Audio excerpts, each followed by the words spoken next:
Toto-chan, gadis cilik di jendela. Penulis Tetsuko Kuro Yanagi. Gadis cilik di jendela.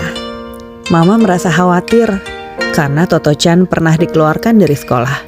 Meskipun dia baru mulai bersekolah. Sungguh aneh, baru kelas 1 SD sudah dikeluarkan dari sekolah. Kejadiannya seminggu yang lalu. Mama dipanggil wali kelas Toto-chan yang langsung berbicara tanpa basa-basi. Putri Anda mengacaukan kelas saya. Saya terpaksa meminta Anda memindahkannya ke sekolah lain. Kemudian ibu guru muda yang manis itu mendesah. Kesabaran saya benar-benar sudah habis. Mama kaget sekali. Apa yang dilakukan Toto-chan hingga mengacaukan seluruh kelas? Pikirnya menebak-nebak. Sambil mengedip-ngedip gugup dan merapi-rapikan rambutnya yang dipotong pendek model laki-laki, guru itu menjelaskan. Ya, misalnya, dia membuka dan menutup mejanya ratusan kali. Saya sudah menjelaskan bahwa murid-murid tak boleh membuka atau menutup mejanya, kecuali untuk mengambil atau memasukkan sesuatu.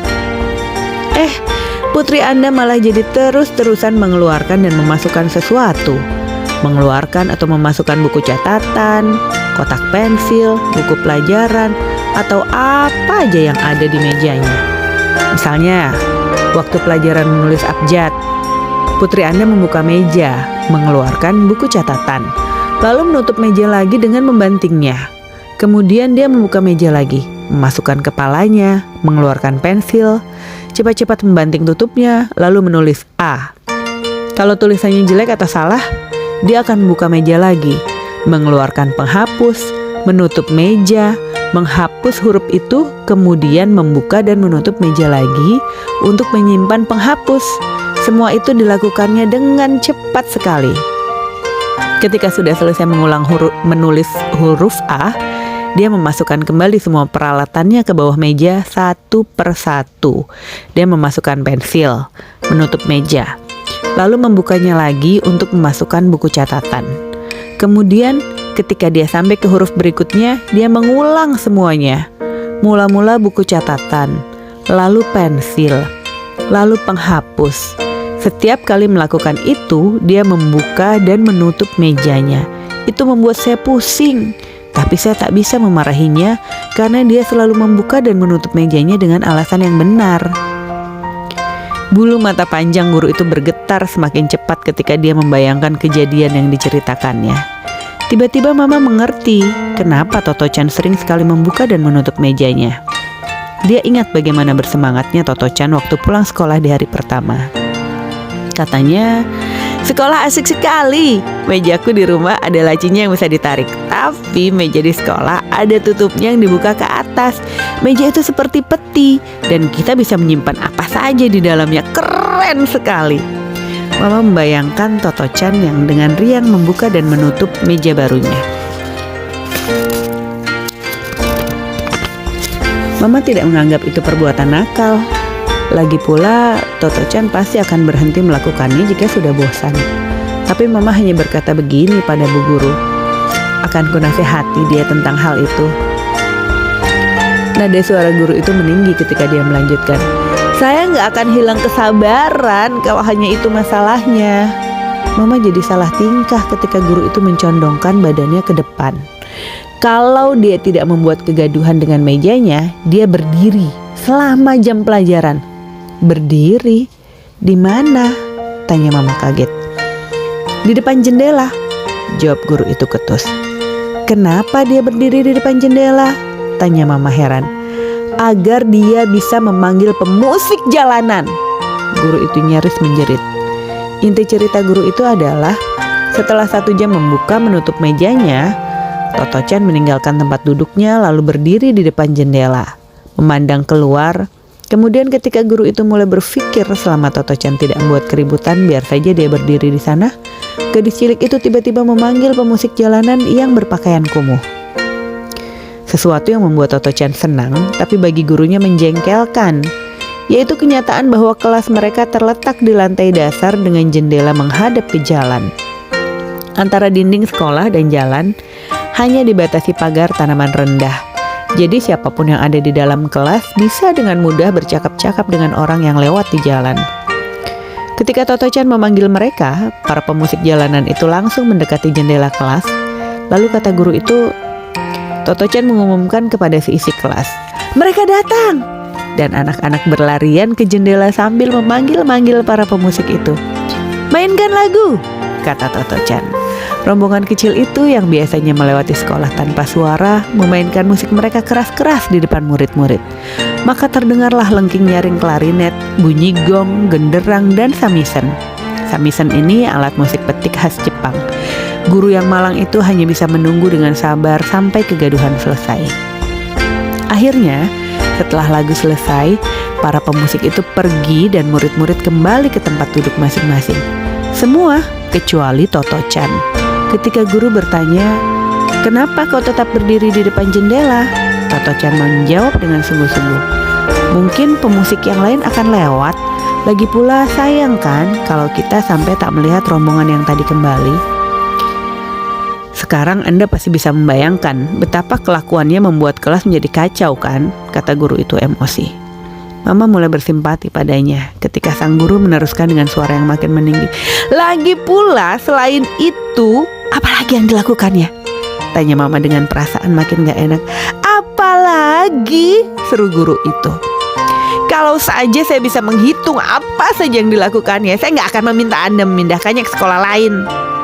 Guru itu berusaha menenangkan diri, kemudian memandang Mama lekat-lekat. "Kemarin Toto-chan berdiri di depan jendela seperti biasa. Saya terus mengajar, mengira dia menunggu para pemusik jalanan itu. Tiba-tiba dia berteriak pada seseorang, 'Hei, kau sedang apa?' Dari tempat saya berdiri, saya nggak bisa melihat siapa yang diajaknya bicara. Jadi saya hanya bisa menebak-nebak apa yang sedang terjadi. Kemudian dia berteriak lagi, 'Kau sedang apa?' Dia tidak bicara pada seseorang di jalan, tapi pada seseorang yang entah ada di mana. Saya jadi penasaran dan mencoba mendengar jawaban, tapi gak ada yang menjawab. Meski demikian, putri Anda terus-menerus berseru, 'Kau sedang apa?' Begitu seringnya hingga saya gak bisa mengajar. Akhirnya saya pergi ke jendela untuk melihat siapa yang diajaknya bicara. Ketika menjulurkan kepala keluar jendela dan mendongak, saya melihat sepasang burung walet sedang membuat sarang di bawah atap berteritisan. Toto-chan bicara pada sepasang burung walet. Anda tahu, saya memahami anak-anak dan saya tidak mengatakan bahwa berbicara pada burung walet itu tidak masuk akal. Saya hanya merasa tidaklah perlu bertanya pada sepasang burung walet apa yang sedang mereka kerjakan ketika kita sedang mengikuti pelajaran. Sebelum Mama sempat membuka mulut untuk meminta maaf, guru itu sudah melanjutkan. "Ada lagi masalah di pelajaran menggambar. Saya meminta anak-anak menggambar bendera Jepang. Semua anak menggambar dengan benar. Tapi putri Anda menggambar bendera angkatan laut. Anda tahu kan, yang bergambar matahari dengan garis-garis sinar. Biarkan saja, pikir saya. Tapi tiba-tiba dia mulai menggambar rumbai-rumbai di sekeliling bendera. Rumbai-rumbai, bayangkan seperti rumbai-rumbai pada panji. Mungkin dia pernah melihatnya entah di mana. Sebelum saya sadar apa yang dilakukannya, dia telah menggambarkan rumbai kuning sampai ke pinggir kertas dan terus menggoreskannya di atas meja. Anda tahu, benderanya dia gambar hampir sehalaman penuh, jadi tidak ada tempat cukup untuk rumbai-rumbainya. Dia mengambil krayon kuning lalu membuat ratusan garis yang menggores sampai melewati pinggir kertas. Jadi waktu dia mengangkat kertasnya, mejanya penuh dengan coretan kuning yang tak bisa dihapus betapapun kerasnya kami berusaha. Untunglah garis-garis itu hanya memenuhi 3 sisi. Karena bingung, Mama cepat-cepat bertanya, "Apa maksud Anda? Hanya 3 sisi?" Meskipun tampak mulai capek, guru itu masih berusaha menjelaskan. Dia menggambar tiang bendera di bagian kiri bendera. Jadi rumbai-rumbainya hanya ada di 3 sisi bendera itu. Mama merasa agak lega. Oh, begitu. Hanya di 3 sisi. Pada saat itu, ibu guru berkata pelan sambil memberi tekanan pada setiap kata yang diucapkannya. Tapi sebagian besar gambar di tiang bendera itu juga berada di luar kertas dan sekarang masih ada di meja. Setelah berkata demikian, guru itu bangkit berdiri lalu mengucapkan kata-kata penutup dengan dingin. Saya bukan satu-satunya guru yang kesal. Guru di kelas sebelah juga mendapat kesulitan. Jelas Mama harus melakukan sesuatu untuk mengatasi masalah itu. Ini tidak adil bagi murid-murid yang lain. Mama harus mencari sekolah lain, sekolah yang bisa memahami dan mengajari putri ciliknya untuk menyesuaikan diri dengan orang lain. Sekolah yang sedang mereka tuju ditemukan Mama setelah mencari kemana-mana. Mama tidak bilang kepada Toto-chan bahwa ia dikeluarkan dari sekolah. Dia tahu Toto-chan tak akan mengerti kenapa ia dianggap telah berbuat salah. Dan Mama nggak ingin putrinya menderita tekanan batin. Jadi diputuskannya untuk tidak memberitahu Toto-chan sampai dia dewasa kelak. Mama hanya berkata, "Bagaimana kalau kau pindah ke sekolah baru? Mama dengar ada sekolah yang sangat bagus." "Baiklah," kata Toto-chan setelah berpikir cukup lama. "Tapi apalagi ini?" pikir Mama. Apakah dia tahu bahwa dia dikeluarkan dari sekolah? Tapi sesaat kemudian Toto-chan dengan hanya bertanya begini dengan riang, "Menurut Mama, para pemusik jalanan itu akan melewati sekolah baruku enggak?"